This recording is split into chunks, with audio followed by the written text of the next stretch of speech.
Welcome, guys. Doing a quick live stream. The way I like doing this right now is I like to record the live streams, put it unlisted so it's just me, and then I release it afterwards so I don't have to deal with chat or nonsense or things that I can't control. Thesoftspokenshaman@gmail.com is the place to hit me up if you'd like to read my books, get in touch, business requests, whatnot. Also, you can check on my channel, get the link to join the membership for the channel so you can get access to exclusive content, all the good stuff. I just read that Dallas Cowboys player Marshawn Kneeland took his own life last night. Apparently, he was entering into Frisco, Texas, and was in a pursuit. The public safety officers were looking for him. Frisco police joined in. Later, I guess around 10:30 or 11 p.m. last night, they found his vehicle crashed out. And then later that evening, they found him face down with an inflicted you-know-what to his body. He was unalive.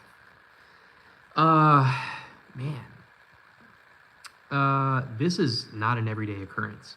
It's very rare that a person who's making that much and has that many accolades, has a girlfriend, has family, takes themselves out or puts themselves in a different dimension. It doesn't happen all that much.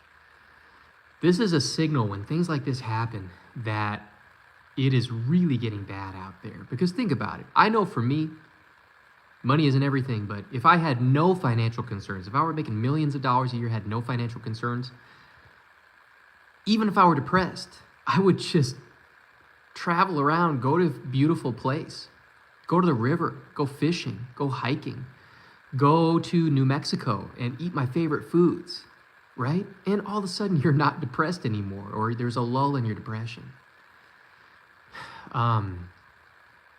Most people don't understand, for most people, if their everyday pressing concerns were taken care of or there were no stress there, there's no need to do yourself in. So this must be something else. I don't know, maybe it said he had a girlfriend. I don't know, maybe his girlfriend was cheating on him. Who the heck knows? Who knows what caused him to do this?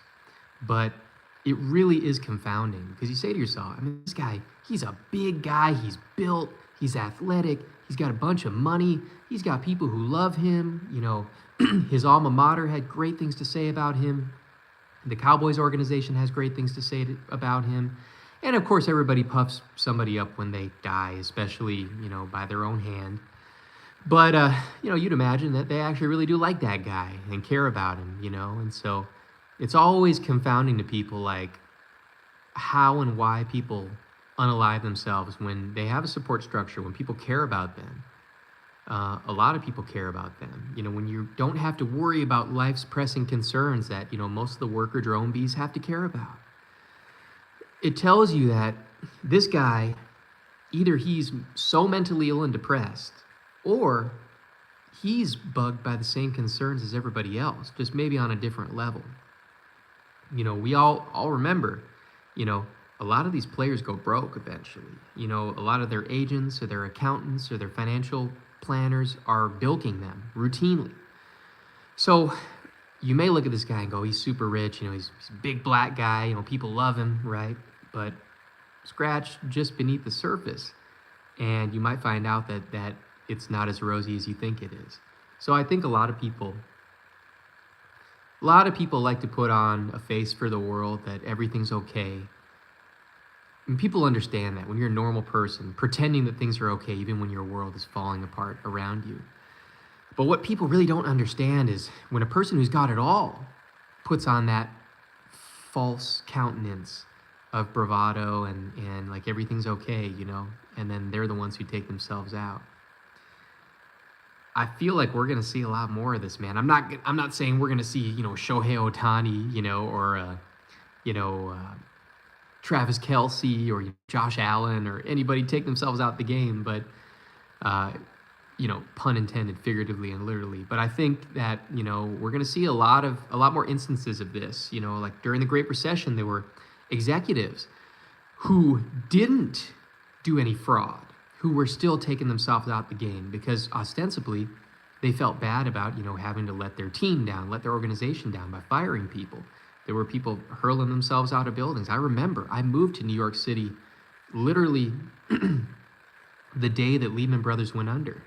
I remember I had moved into my apartment in Brooklyn. I lived in Park Slope, Brooklyn. That's where I moved to. Gowanus, Park Slope, kind of that area. And I remember after I get all set, I'm like, I'm going to, get myself a Metro card. I'm going to get on the subway. I'm going to go walk around Manhattan. And that's what I did. And I found myself in Midtown because I think I wanted to go see a show that night or something. And I was walking on 7th Avenue and 50-something Street, and I saw all those people with their boxes. I didn't realize until later it was Lehman Brothers, everybody getting laid off, and the whole thing was curated to make sure that nobody, had a firearm or was going to do something stupid, whatever, But, in a lot of instances, we can understand why people don't want to be here anymore. What's troubling is the situations where you don't understand why a person doesn't want to be here anymore. There's for me, let's say I did that, right? I never would, but let's say I did that. A lot of you would be like, why would he do that? Maybe he's not a celebrity, but he seems like he's got his life in order. Why the heck would he do that? And that's what troubles and haunts people is wondering, man. It starts making you second guess yourself too. Like, man, should I be more depressed about life? If that guy decided he wanted to hit the eject button, should I be more worried too? A lot of people think this way, and it messes with people. If things weren't bad enough, think about that. Like that guy, what we don't talk about as much is the unalivings that happen as domino effects, the ripple effect unalivings. Like let's say you take yourself out the game, and your little sister looks up to you to the point she can never get over it, and maybe right away or maybe down the line she unalives herself too, or the mom or dad is alive, or your child or whatever, your friend. Dude, I know in my life, if I were to do something like that, I would be worried that a family member or like a close friend would maybe, follow suit or think about it. That's the one thing we don't talk about all that much. And they don't report on it in the news. But if you look it up, I don't know if you can look up statistics, but if you look it up, man, it's a lot more prevalent than you would think. It's not a victimless crime, if you want to phrase it as a crime, because it's a crime against yourself. It's a crime against your spirit, the animating principle that governs and drives your body in this simulation dimension, whatever you want to call it. It's a crime against yourself, but it's a crime against anybody who also cares about you, because when you do something like that, they can't just immediately turn a switch and care about you any less. If they could, that would hurt them even more to try to care about you even less. So people don't think about that, man. Like, you can hurt so many other people just by even ideating, even thinking about it. You hurt people. I did a stream not too long ago about the Rio Grande Gorge Bridge outside of Taos, New Mexico. There's been a lot of unalivings there recently, where it's a UNESCO World Heritage Site, and they don't want to destroy the view. So originally, the federal government was like, well, we're not going to put a unaliving net around it because it's going to be unsightly. But then they decided we have to, because it doesn't matter. These people are doing this, and it's bad. San Francisco Golden Gate Bridge is a UNESCO World Heritage Site, and same thing, they've got nets. Cost over $1 billion, I believe, for that netting. And they did it because they said, at the end of the day, this is an iconic place, but, this may mar the view of it a little bit, but it does help make sure that less people are able to fling themselves off it, and not only unalive themselves, but, in broad daylight, you're affecting how many other people are on that bridge. And you're indelibly imprinting your decision on other people's consciousness, Which leads me to my next point. I do a lot of business on Facebook Marketplace. I just had a guy drive all the way up from Little Rock, Arkansas, actually, to buy some fencing material from me. He said that my price was right, and I said, I appreciate it. He actually showed up. It's very rare on Marketplace that people will actually show up. I actually thought he was trolling me because he lives, I don't know, four or so hours away, 3-4 hours away. And when he showed up, I'm like, damn, dude, like I'm surprised. I appreciate it. You know, what I learned, or not learned, but what I know right now in 2025 is that your greatest character attribute is keeping your word. It is really, people nowadays can forgive a lot about you. But if you keep your word, they can look past a lot, things about you they may not like. But if you do what you say you're gonna do, that really cements itself on other people because it's so freaking rare. So rare. I mean, even for me. Over the past month, I've had, you know, a lot of women email me on my channel about they want to read my books or they want to consult with me. How many of them have actually followed through? I think one of them. There's been at least 4 or 5 who haven't. And to me, I can say otherwise, but that does make an impression on me that I can't wipe away. I always am gonna look at that person and go, I don't trust that person as much as I would like to. Because I don't know about you guys, but for me, I like to trust people, and it makes you feel better to know that you can trust people and that, you know, they've got you and you've got them, and there's an understanding. But that's just so rare nowadays. You just don't have it anymore. And that's the reason why I mean, maybe that's why that dude unalived himself. You could have all the money in the world, man, but if you were betrayed by somebody who you care about, or they didn't keep their word or whatever, I mean, that's a meat cleaver in your aorta, figuratively speaking. It's just horrible.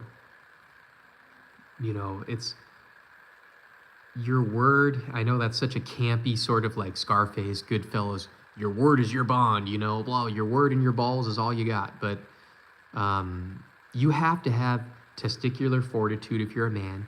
You have to have ovarian fortitude if you're a woman. And what do I mean by that?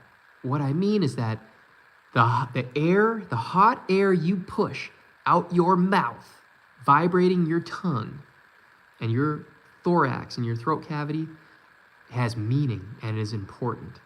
And we need to remember that the words that come out of our mouth mean something, and they should not be uttered or spewed lightly. Matter of fact, you should never spew words out of your mouth in 2025. We live in such a fallen world. Your words mean something. You cannot throw words around like it's a splatter painting, because there's a signal to noise ratio with our communication. And the more you throw words around like they mean nothing, the more you're destroying and marring the signal, and you're creating distortion and feedback and noise. So the problem is why we have a lot of people not honoring their or others' word is we've got too much distortion in our communication system. It's like you go to a show and the guitarist, it's just feedback through their amp, and it just sounds horrible.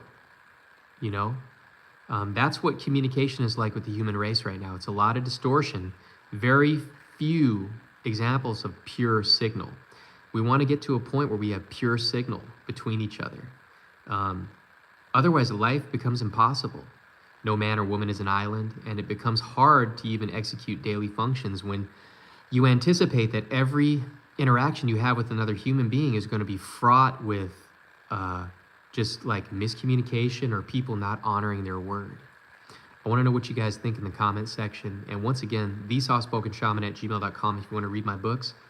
If you want to reach out, have a consultation or whatever, you can also join my members only section on this YouTube channel.